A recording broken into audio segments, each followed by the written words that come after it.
आपको एक और क्वेश्चन कराने जा रहा हूँ जो इम्पॉर्टेंट क्वेश्चन है, 2017 में आया हुआ है। क्योंकि जो पेपर में आए हुए हैं क्वेश्चन है उसको प्रैक्टिस करा रहा हूँ, जो इसके पहले लेक्चर में कराया हूँ उसी टाइप का क्वेश्चन है। क्वेश्चन उस टाइप के पेपर में आएंगे, तो जो भी उस टाइप के क्वेश्चन है वो सब कराने जा रहा हूँ आपको। तो नेक्स्ट क्वेश्चन है आपका जो 2017 में पेपर में आ चुका है। So that the function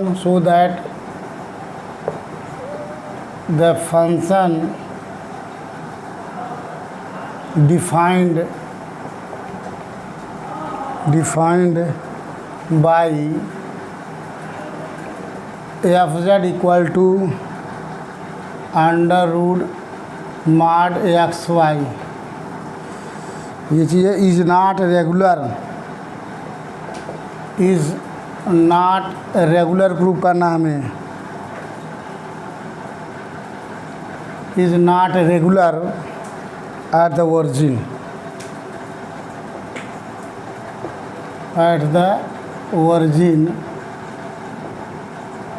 is not regular at the origin, although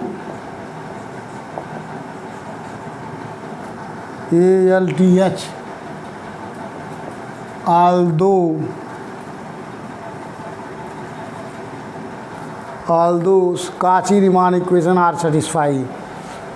Although Cauchy-Riemann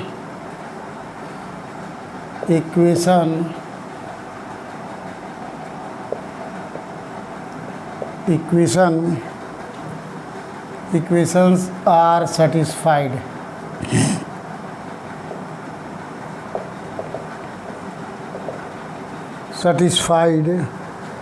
satisfied there। Most important question है और थोड़ा छोटा है इसलिए इम्पॉर्टेंट ज़्यादा है। और यहाँ आपको क्या क्या प्रूव करना है ये समझ लीजिए। आपको इसको प्रूव करने में जो क्वेश्चन दिया वो 2017 में शो दैट, वहाँ तो इसके पहले वाले क्वेश्चन में 3 पार्ट दिया था। कॉन्टिन्यूअस भी प्रूव करना था और उसके बाद में जो है CR इक्वेशन सेटिस्फाई करना था एट द ओरिजिन, और उसके बाद आपको f'0 भी निकालना था। यहाँ इस प्रॉब्लम में show that the function defined by fz दिया हुआ है is not regular. Not regular means not analytic.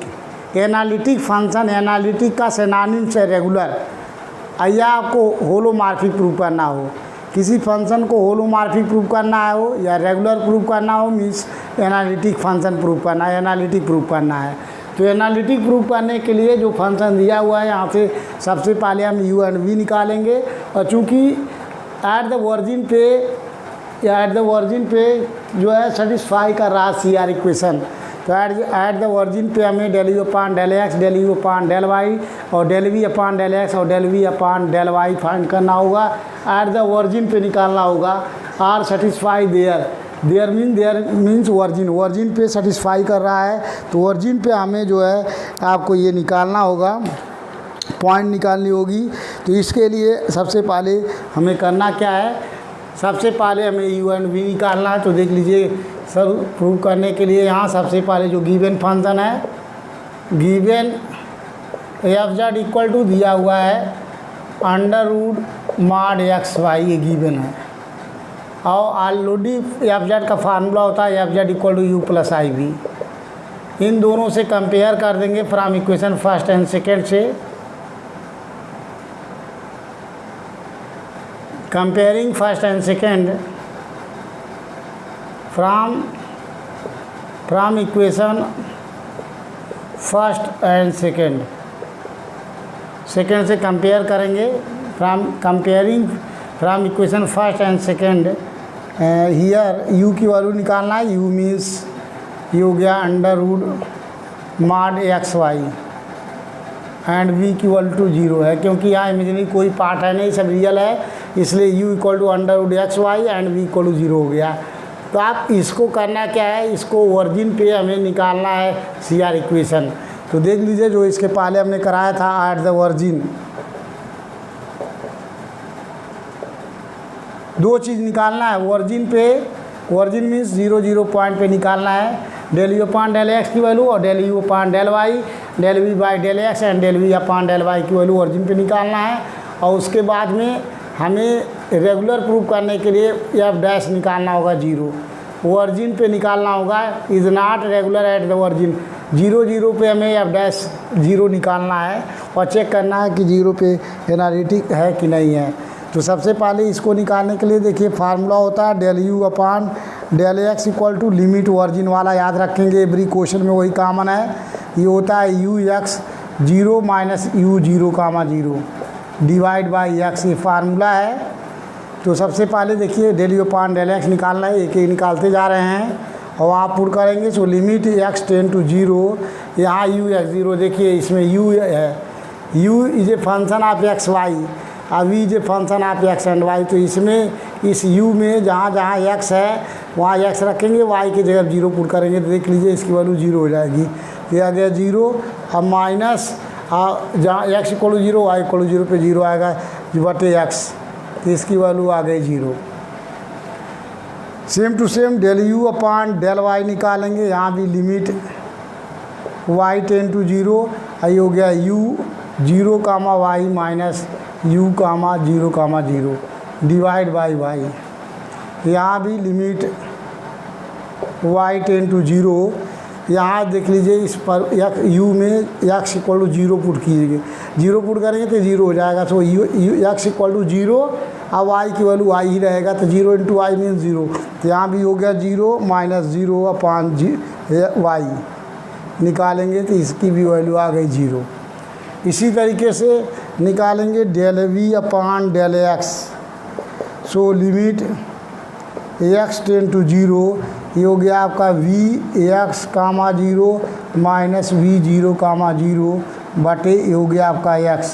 So equal to limit x ten to 0 v x 0, जो वी में ऑलरेडी 0 है, एक्स वाई कुछ नहीं है, इसकी वैल्यू होगी 0 माइनस 0 बटे एक्स इक्वल टू 0, फाइंड हो गया।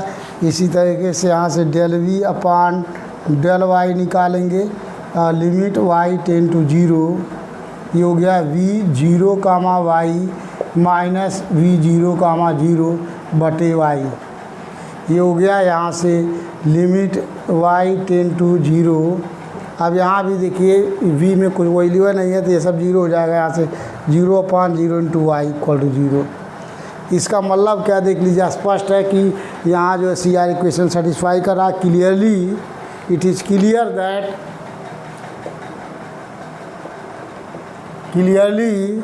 Del u upon del x equal to del v upon del y and del u upon del y equal to minus del v upon del x. Hence CR equation are satisfied at the origin, origin पे satisfy कर रहा है। सो origin पे CR equation satisfy कर रहा है, जो proof करना था प्रूफ हो गया। देख लीजिए origin पे सेटिस्फाई कर रहा है। अब इसके बाद हमें निकालना है कि जो है नॉट रेगुलर, हमें ये प्रूव करना है कि f z is not regular. तो नॉट रेगुलर के लिए हम निकालेंगे f dash 0। F dash 0 equal to होता है लिमिट जेड टेन टू 0, ये हो गया F Z minus f 0 divide by Z. यहाँ से चेक करेंगे कि एफ जेड की वैल्यू क्या आ रही है। यहाँ भी आपको टू डिफरेंट बात पे देखना होगा। अब यहाँ यदि वैल्यू पुट करेंगे, देख लीजिए ये हो गया आपका लिमिट जेड टेन टू 0 और एफ जेड की वैल्यू यहाँ देख लीजिए, f z equal to under root दिया हुआ है मॉड एक्स वाई का मॉड माइनस एफ 0 की वैल्यू हो गई 0 divide by z, z means x plus i y. ये पुट कर देंगे तो यहाँ से आ गई आपकी लिमिट जो है जेड टेन टू 0, ये हो गया आपका under root mod x y divide by x plus i y. अब यहाँ भी देखिए हमको ट्रू पाथ के लॉन्ग लेना है, तो ट्रू पाथ के लॉन्ग लेना है। अब ऐसी वैल्यू पुट कर दीजिए, एक बार आप पुट कर सकते हैं कोई भी, या y equal to x put कर सकते हैं, या 2 लेना है पाथ आपको लेना है, आपके ऊपर किसको लेना चाहते हैं। दो पाथ ले सकते हैं, या अगर हम यहाँ x इक्वल टू वाई लेते हैं, अगर x इक्वल टू वाई ले लें, along the line y equal to x ले लें, तो वहाँ से देख लीजिए दोनों सेम हो जाएगा, तो x स्क्वायर हो जाएगा, तो बाहर आ जाएगा, x हो जाएगा, यहाँ से y कट जाएगा। तो उस केस में आ गया आपका, यहाँ से चेक कर सकते हैं। पहला ले रहा हूँ, let z tend to 0 along the line y equal to x ले लीजिए। जहाँ जहाँ y या x लेंगे तो यहाँ से f डैश 0 की वैल्यू फाइंड हो गई। लिमिट z टेंड टू 0, जब along y एक्सिस है तो x टेंड टू 0 हो जाएगा, and also x tend to 0, और ये हो गया अंडर रूट मॉड ax का डिवाइड बाई हो गया x plus i into x. So that is limit x tend to 0 हो गया, ये under root mod x square हो गया, तो आ गया ये हो गया x बटे, और नीचे हो गया आपका x is common 1 plus I. So x से x कैंसिल, 1 अपान प्लस आयोटा आ गया, 1 अपान 1 प्लस आयोटा। अगर यहाँ मल्टीप्लाई कर दें 1 माइनस आयोटा से, तो इसकी वैल्यू आ गई 1 माइनस आयोटा बटे ये हो गया 2। कैसे हो जाएगा, यहाँ से 1 माइनस आयोटा का डिनोमिनेटर मल्टीप्लाई करेंगे तो a plus b, a minus b means आ जाएगा। यहाँ से एक लाइन और बढ़ा रहा हूँ, ये हो गया 1 माइनस आयोटा स्क्वायर, तो that is 1 minus iota upon 2 हो गया। ये वैल्यू आई कि इसके along the line y equal to x. अब अलॉन्ग द ले लीजिए लाइन, एक आप ले लीजिए अलॉन्ग दो, अगर x एक्सिस लेते हैं y इक्वल टू 0 हो जाएगा, तो 0/0 आ जाएगा, तो 0/0 आ सकता है। देख लीजिए, अगर अलॉन्ग द x एक्सिस लेते हैं या अलॉन्ग द y एक्सिस ले रहे हैं, उस केस में 0/0 हो जाएगा, नहीं सॉल्व हो रहा है, इसलिए हम लेते हैं, अगर यहाँ स्टैंडर्ड फॉर्म में ले लें तो वही है, डिफरेंट वैल्यू पे डिफरेंट होगा। अगर हम यहाँ से ले लेते हैं let z tend to 0 along, ऐसा वैल्यू लेते हैं जिससे कि जो है आपको, अगर यहाँ हम अगर x एक्सिस लेते हैं तो y इक्वल टू 0 हो जाएगा, ठीक। Along the x axis, along the real axis, along the real axis means, along the real axis means that is x axis ले रहे हैं, x एक्सिस पे y की वैल्यू हो जाएगी 0। उस केस में f डैश 0 की वैल्यू हो गई। लिमिट x टेंड टू 0, जहाँ y 0 है तो x टेंड टू 0 हो गया, ये हो गया अंडर रूट, जहाँ जहाँ y इक्वल टू 0 हो जाएगा तो अंडर रूट ये हो गया आपका x इंटू 0 माड बटे हो गया आपका x plus i into 0। So equal to हो गया ये आपका लिमिट x टेंड टू 0, ये हो गया माड x अंडर रूट माड 0 हो गया, अंडर रूट 0 मीन्स ये पूरा टोटल 0 आ गया, 0 बटे यहाँ से आ गया x इक्वल टू आ गया 0। अब देख लीजिए, hence the two different value f dash 0 does not exist नहीं कर रहा है, hence f dash 0 does not exist का मीन्स कि यह टू पाथ पे डिफरेंट टू पाथ पे वैल्यू ले रहे हैं, दोनों डिफरेंट आ रहा है, एक जगह 0 आ रहा है, एक जगह आ रहा है 1 माइनस आयोटा अपान 2 आ रहा है, दोनों डिफरेंट वैल्यू आ रहा है, डिफरेंट जो है पाथ पे, और डिफरेंट वैल्यू फाइंड हो रहा है। इसका मतलब f dash 0 does not exist, hence f z is not regular, hence f z is not regular, is not regular at the point origin, at the origin पे ये regular नहीं है, यही प्रूव करना था। रेगुलर मीन्स एनालिटिक, जब f dash 0 does not exist कर रहा है इसका मतलब वो एनालिटिक नहीं है, hence f dash 0 does not exist, hence therefore f z is not analytic, hence f z is not regular, is not regular at the origin. यहाँ लिख सकते हैं therefore f z is not analytic, full stop, therefore FZ is not analytic at the origin, origin पे analytic नहीं है।